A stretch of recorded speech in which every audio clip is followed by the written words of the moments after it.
सोनम और रक्षा बनी एक दिन की उप महानिरीक्षक एवं द्वितीय कमान। Support weapons training school, Bharat Tibet सीमा पुलिस बल। शिवपुरी जिले के तहसील करेरा में अंतर्राष्ट्रीय महिला दिवस के अवसर पर महिलाओं के सशक्तिकरण हेतु support weapon training school, Bharat Tibet सीमा पुलिस बल ने अग्रणी पहल करते हुए कुमारी सोनम एवं कुमारी रक्षा को एक दिन के लिए कार्यवाहक उप महानिरीक्षक एवं द्वितीय कमान का चार्ज वहन करने की एक अनूठी मिसाल प्रस्तुत की है। इस ऐतिहासिक अवसर को श्रीमती बिमलेश निम्बाड़िया, अध्यक्ष हावा, पत्नी श्री SPS निम्बाड़िया, उप महानिरीक्षक सपोर्ट वेपन स्कूल के मार्गदर्शन में संपन्न करवाया गया। यह कार्यक्रम कई चरणों में संपन्न करवाया गया। इसमें सर्वप्रथम दोनों कार्यवाहक अधिकारियों को उनके गृह निवास करेरा बाजार से आधिकारिक सम्मान देते हुए sport weapon training course ITBP में लाया गया तथा एडम ब्लॉक परिसर में एवं स्वयं श्री SPS निम्बाड़िया द्वारा उनका आधिकारिक स्वागत किया गया। इसके उपरांत दोनों एक दिवसीय कार्यवाहक अधिकारियों को उप महानिरीक्षक के कार्यालय में संस्थान के विषय में एवं संस्थान में होने वाले कार्यों एवं ड्यूटी के बारे में अवगत कराया गया। साथ ही साथ संस्थान के प्रत्येक कार्यालय का भ्रमण करवाया गया एवं संस्थान द्वारा किए जाने वाले प्रशिक्षण के विषय में विस्तार पूर्वक जानकारी दी गई, जिसमें दोनों कार्यवाहक अधिकारियों को ट्रेनिंग ग्राउंड में ले जाकर चलने वाले प्रशिक्षण से अवगत कराया गया। इसके अतिरिक्त महिलाओं द्वारा रंगारंग कार्यक्रम की प्रस्तुति दी गई। श्रीमती मोनिका बिष्ट द्वारा मंच का कुशलता से संचालन किया गया। कार्यक्रम के अंतिम चरण में पुरस्कार वितरण समारोह संपन्न कराया गया, जिसमें बिमलेश निम्बाड़िया द्वारा सभी भाग लेने वाले प्रतिभागियों को सम्मानित किया गया। कुमारी सोनम और रक्षा ने आभार व्यक्त करते हुए इसे अपनी गौरवमयी क्षण बताया तथा आने वाले जीवन में इसे प्रेरणा स्रोत समझकर आगे बढ़ने के लिए संकल्प किया। इस अवसर पर श्री SPS निम्बाड़िया ने कहा कि हमें अपने घरों से ही महिलाओं को सम्मान देने की प्रक्रिया को आरंभ करना चाहिए तथा बच्चों में संस्कार डाले जाने चाहिए, जिससे वे सर्वप्रथम अपनी माता बहन को सम्मान देकर एक सशक्त समाज का निर्माण कर सके।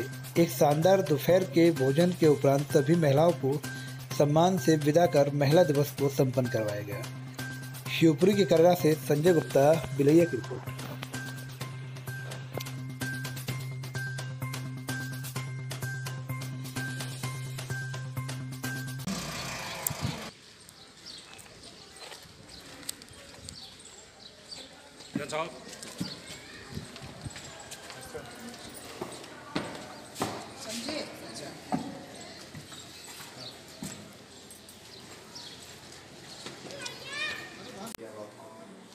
दूसरा ये है कि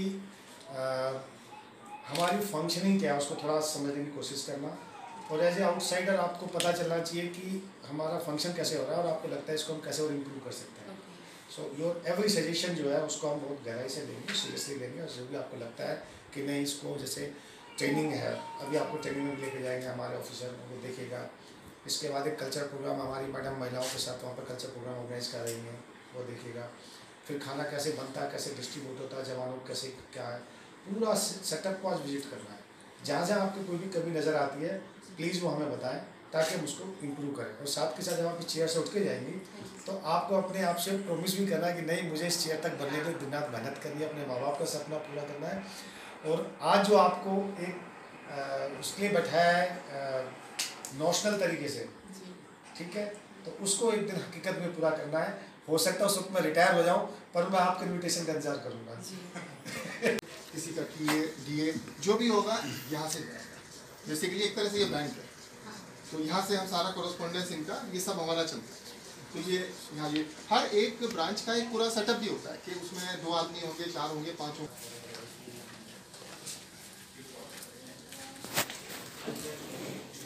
ये जो मैंने ऊपर आपको प्योर ब्रांच दिखाई थी क्वार्टर मास्टर का, ये वो है, वो मेन ऑफिस है। ये एग्जीक्यूटिव ब्रांच, वो सारा काम डिमांड्स का, सामान लेना देना, खरीदना किस प्रोसेस से, जैसे जैम का प्रोसेस है, ऑनलाइन आप अमेजन और ये सब करते हैं, उसी तरह से गवर्नमेंट का एक सेटअप है जैम करते हैं, गवर्नमेंट एक ई-मार्केट प्लेस करते हैं, तो उसी के थ्रू ही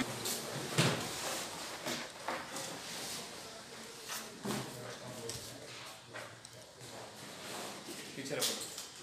और भी निकालो बम ठीक है। जितनी प्रोसेसिंग वगैरह है ट्रेडिंग के प्रोसेस से था। इससे पहले क्या होता था कि यहाँ पे क्या है कि लाइव फायर जो करते थे हम लोग को, तो जो ट्रेनिंग आते थे उनको समझाने में दिक्कत होती थी। या तो आप फोटो के तरह से दिखाएं जैसे वो फ्रेम दिख रहा है, तो उनको समझ में नहीं आएगा इतना। जैसा आपने देखा होगा कि अगर मेडिकल स्टूडेंट वगैरह है तो चार्ट में समझाना अलग होती है और एक लाइव बॉडी सिखाना अलग होती है। तो ये सिंपल था, जैसे ये बाहर से तो ऐसा दिखाएंगे तो उनको समझ में नहीं आएगा क्या ऐसा क्या है। अब ये देखिए प्रोसेस है पूरा का पूरा यहाँ से पूरा मैकेनिज्म ये है। आपने देखा होगा कि फायर वगैरह होता है तो वो रोशनी होती है और चारों तरफ दिखाई देता है। तो ये 81 mm इल्यूमिनेटिंग बम। हाँ, तो इसको अंदर डालते हैं तो यहाँ पे स्ट्राइक करता है फायरिंग पिन और यहाँ से चिंगारी निकलती है। इसमें सेकेंडरी चार्ज होते हैं जो कि पूरा गैस पैदा करते हैं, जिससे प्रेशर बनता है और ये आगे को चला जाता है। जब ये हाइट पकड़ता है, जिसमें रेंज लगाते हैं लोग, जितना रेंज लगा रखा होगा तो ये हाइट पकड़ेगा और ये क्या है यहाँ से अलग हो जाएगी। ये अलग हो जाएगा आपका। यहाँ पे पूरा वो पूरा का पूरा इसमें फ्यूज बना हुआ है, कितना रेंज लगाना है, कितना देर बाद खुलना है, यहाँ से सेटिंग हो जाती है। तो ऑटोमेटिक हवा में इतनी देर जाने के बाद ये क्या है खुल जाता है। यहाँ पे क्या है एक्सप्लोजिव है यहाँ पे। हाँ, ये लाइटनिंग के लिए। तो ये अलग हो जाएगा, ये पैराशूट ऊपर चला जाएगा और ये ऐसा आ जाता है। तो ये क्या है पैराशूट ऊपर आ गया, उसके नीचे यहाँ पे जो है ये जलने वाला कंपोनेंट होता है जिससे कि लाइट आती है। तो 2 मिनट तक लाइट देते हुए धीरे धीरे आएगा। अगर ये पैराशूट नहीं होगा तो ये सीधा ही नीचे आ जाएगा, तो फायदा कुछ नहीं। इसलिए ये होता है कि पैराशूट रहेगा तो टाइम से वो नीचे आएगा। और ये होता है ये इलू बम का है। वैसे ये हमारा हम तो नहीं दिखा सकते उनको क्या है क्या नहीं है। तो हैंडलिंग के लिए ये नकली बम है, इसका शेप वगैरह सब कुछ इसका सेम वैसा ही है। तो ये क्या है टैंक के खिलाफ यूज होता है, या फिर ये बिल्डिंग वगैरह जो भी है हार्ड कंक्रीट वगैरह के, ये इस टाइप के लिए यूज होते हैं। ये हो गया। और ये हीट अच्छी राउंड जिसकी रेंज आपकी होगी 8000 मीटर के लगभग हो गया। और इसका 5.5 मीटर तक ये टैंक के खिलाफ होता है या इसके टैंक के चैन को तोड़ देता है, ताकि अगर टैंक की चैन टूट गई तो उसका मूवमेंट रुक जाता है। मूवमेंट रुक जाने के टैंक बेकार हो गया। ये उस काम के लिए आता है।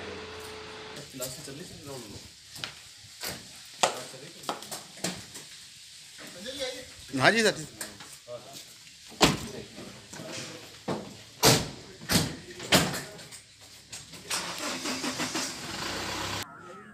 रात में अगर इस्तेमाल करना है तो उस समय इस साइड का इस्तेमाल करना है।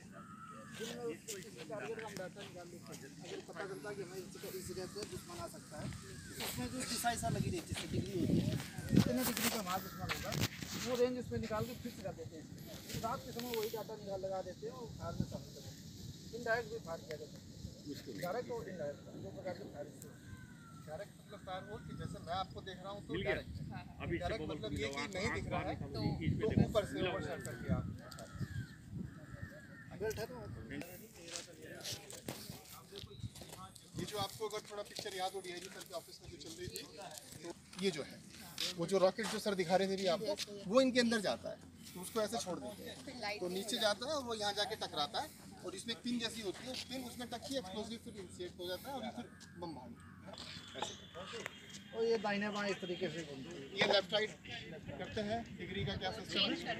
एक सपोर्ट करने के लिए हथियार होते हैं। कुछ तरह के हथियार होते हैं जो 1-to-1 फाइट होती है, कुछ होते हैं जो पीछे होते हैं और ट्रूप्स को मोबिलाइज आगे करते हैं, वो पीछे से आपको सपोर्ट देते हैं। तो उन सपोर्ट्स में जो वीडियो सामने चल रहा है इसमें हमारे पास 81 mm मोटार है और CGRL है। ये जो फोटो है ये CGRL का है, पिक्चर में गन है और स्नाइपर है। इन 5 वेपन का फायर इस सपोर्ट में ट्रेनिंग इंस्टीट्यूट में हम यहाँ पे ट्रेनिंग लगभग 1500 ट्रेनिंग हम हर साल तैयार करते हैं। छोटा इंस्टीट्यूट है हमारा। ट्रेनिंग हमारी फंक्शनिंग ये रहती है पूरी ITBP के अंदर। यही एक ऐसा स्कूल है जहाँ पे इन हथियारों की ट्रेनिंग दी जाती है। यहीं से ही सारे फिर अपनी अपनी यूनिट्स में चले जाते हैं और वहाँ पे एक सपोर्ट कंपनी होती है। वो सपोर्ट कंपनी इन सपोर्ट वेपन की होती है। जैसे वो लड़की ग्रेनेड डाल रही है उसके अंदर शेल जो डाल रही है, तो लड़कियों का भी बैच चलता है यहाँ पे। वो डिपेंड होता है कि सीट्स कितनी है कितनी नहीं है, तो वो सबकी यहाँ पे इक्वल लेवल पे आगे ट्रेनिंग करती है। तो ये तो है हमारी लेवल। फंक्शनिंग हम इसकी इस तरह से करते हैं। हमारी 2 विंग है, एक एडमिनिस्ट्रेटिव विंग है, एक ट्रेनिंग विंग। एडमिनिस्ट्रेटिव विंग के अंदर जो हमारी जनरल ड्यूटीज़ है, जैसे कि हमारा मैस है, हमारे लोग आ रहे हैं जा रहे हैं, ड्यूटी है, सिक्योरिटी की ड्यूटी है, इंटेलिजेंस की ड्यूटी है, हमारे एडमिनिस्ट्रेटिव अकाउंट्स हैं, हमारे जो कॉरेस्पॉन्डेंस चलता है हमारे डिपार्टमेंट को और हमारे डिपार्टमेंट से कहीं और किसी दूसरे विंग। एक विंग वो चीज़ संभालता है और एक चीज जो है वो ट्रेनिंग कराता है। तो ये जो मेन ट्रेनिंग का है, तो ये 1-2 विंग बटे हुए हैं इसके। तो एक डिस्क्रिप्शन छोटा सा इसमें ये है। हमारी जो आज की जो स्ट्रेंथ है वो 96 है, यानी कि 100 आदमी के आसपास इस संस्थान को चलाते हैं, जिसके अंदर सभी कैडर के लोग हैं, ऊपर से लेकर नीचे तक। जैसे बार्बर भी है, कोबलर भी है, कारपेंटर भी है, ये सारी की सारी एक पूरी बॉडी होती है नीचे से ऊपर तक। हेड डीआईजी सर होते हैं इंस्टीट्यूशन के, जो सबसे बड़े हेड हैं वो डीआईजी सर। डीआईजी सर के नीचे एक एसएसपी साहब के एक रैंक है जिसको हम सेकंड इन कमांड बोलते हैं, जहाँ पे अभी ये रक्षा चांसलर की जाकर वो है। उसके नीचे फिर हम लोग छोटे अफसर होते हैं और हमारा पूरा सेटअप होता है। तो हम इस तरह से ट्रेनिंग कराते हैं। ये जो वीडियो सामने आपके चल रहे हैं, ये लाइव वीडियो है। इस तरह से हम ये फायर करते हैं। में जाके हम जो फील्ड फायर बॉम्ब्स जो हमारी लड़ाई होती है, ऐसी लड़ाई में ये हथियार काम आते हैं। ये हम फिर से पूछिए। वेपन्स का अपग्रेडेशन भी होता रहता हाँ, है weapons, टाइम टू टाइम। हाँ। और अभी आपके पास किस जनरेशन के? हमारे जनरेशन है अभी 3rd जनरेशन में, अभी तक यही चल रहा है। ये आर्मी में भी यही है और हमारे पास भी यही है। हमारा सारा जो कोलैबोरेशन होता है वो आर्मी, बीएसएफ और सीआरपी इन सब का इकट्ठा होता है। तो जो वेपन की रेंज उनके पास है वही हमारे पास, मतलब जो यहाँ ये है वही उनके पास है। ऐसा नहीं है कि इस मॉडल का कोई टॉप वर्जन उनके पास है, इस मॉडल का सेम मॉडल होता है, लेकिन दुनिया के अंदर इनके भी लेटेस्ट मॉडल आ गए हैं। अभी इंडिया ने वो चीज़ नहीं ली है, हमारे पास नहीं है, लेकिन लेटेस्ट मॉडल उनके आ गए हैं उसमें।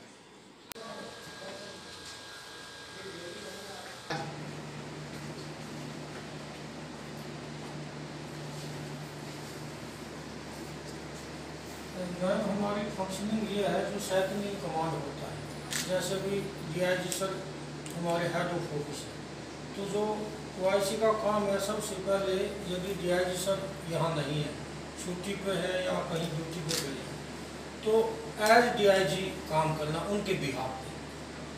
सेकेंडली डीआईजी जब हैं स्कूल में, तो डीआईजी के जितने भी दिशा निर्देश होते हैं, शाम को प्लान बनाते हैं कि चलो को ट्रेनिंग चलानी है, कल को इस प्रकार से, जैसे आपका आज ये फंक्शन ऑर्गेनाइज करना है, तो उनसे सारे आदेश लेके आगे कोऑर्डिनेट करना, ये भी मेरा काम है। थर्डली मैं ट्रेनिंग का कोऑर्डिनेटर हूँ, तो जितने भी हमारे ट्रेनिंग चली हुई है, चाहे अफसर की है, चाहे एसओज की है, जवानों की है, क्या वो ट्रेनिंग ठीक चली हुई है, सेफली है, उनका फायर कंडक्ट करवाना है, या उनका रहने खाने पीने की व्यवस्था करनी है, तो ये सब चेक बैक में करके at on behalf of DIG. तो एक लिंक है बीच में कि जो नीचे से काम करवाना है, या जो दूसरे एडजुटेंट है, ट्रेनिंग अफसर है, ये क्वार्टर मास्टर है, तो इनके सब का काम का सुपरविजन करके और डीआईजी सर के आदेशानुसार मैंने काम को स्मूथ कर। दूसरा मेरा काम है एज डीडीओ, जितना भी बजट सरकार का आता है, उस बजट को टाइमली खर्च करना, ये भी मेरी जिम्मेदारी का हिस्सा है। मैं सारी ब्रांचों को आगाह करता रहता हूँ कि इतना बजट आया था, आपकी ब्रांच ने खर्च नहीं किया है, इसमें ये कमी है। और ये जो कोडल फॉर्मेलिटीज है, कुछ फॉर्मेलिटी है कुछ भी खर्च करने से पहले, तो वो फॉर्मेलिटी, तो ये मैं इसमें भी कोऑर्डिनेशन करता रहता हूँ, उनको गाइडेंस करता रहता हूँ, ताकि हमारा जैसे फाइनेंशियल ईयर चलता है हमारा 1 अप्रैल से 31 मार्च तक, तो अभी जैसे 31 मार्च को हमारा फाइनेंशियल ईयर ख़त्म हो, इसका मतलब है कि हमें जितना भी बजट सरकार ने अलॉट किया है 31 मार्च तक वो सारा का सारा बजट हमारा खर्च हो जाना चाहिए। तो उसके सेकेंडली आपने बजट खर्च करना है, लेकिन उसमें जो भी सरकार के दिशा निर्देश है, नियम कानून है, उनमें किसी प्रकार की कोई कमी नहीं हो, खर्च एज पर ऑथोराइजेशन खर्च हो। तो ये सब चेक बैक करके और हम समय समय पे इनको आगाह करता रहता हूँ, और फिर जितने भी बिल आते हैं उन बिल को प्रोसेस करके मैं फाइनल अप्रूवल के लिए दिल्ली भेजता हूँ। तो ये भी हमारे लिए उसका हिस्सा है। और तो हमारा जितना भी ऑन सेकंड इन कमांड का बेसिक उद्देश्य यही है, आज उसके दिशा निर्देशानुसार कार्रवाई करना, और यदि वो बाहर हैं तो उनके बिहाफ पे कार्रवाई करना। सर, आपने एक दिन का डीआईजी बनाया और माइक 2 बनाया, इससे आप क्या प्रेरणा देना चाहते हैं बच्चों को? असल में हमारे बल मुख्यालय से निर्देश प्राप्त हुए थे कि 8 जो मार्च है अंतर्राष्ट्रीय महिला दिवस, इसको बहुत अच्छी तरीके से मनाया जाए, और इसका थीम भी जो थी इंटरनेशनल लेवल पे वो है नेतृत्व का।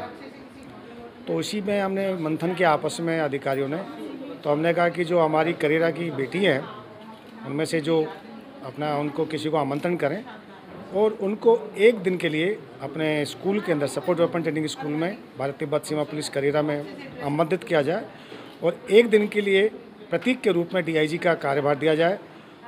इसके कई थॉट के पीछे जो थी हमारी भावनाएं थी एक तो ये कि इन बच्चियों को प्रेरित करना कि इस कुर्सी तक आने के लिए कितनी मेहनत करनी पड़ती है और कितना इन्हों अपने कैरियर में और आने वाले समय में अभी इनको कितनी मेहनत करनी है अपने सपने को स्वीकार करने के लिए। दूसरा, आज हम जब रूटीन में काम करते हैं तो इनको जो है एज ए ऑब्जर्वर पूरा विजिट कराया गया, तो इनके काफ़ी बहुत अच्छे अच्छे सुझाव हमें प्राप्त हुए जिस पर हम गौर करेंगे। तो अपने सिस्टम को सुधारने के लिए भी एक तरीके का हमने निकाला।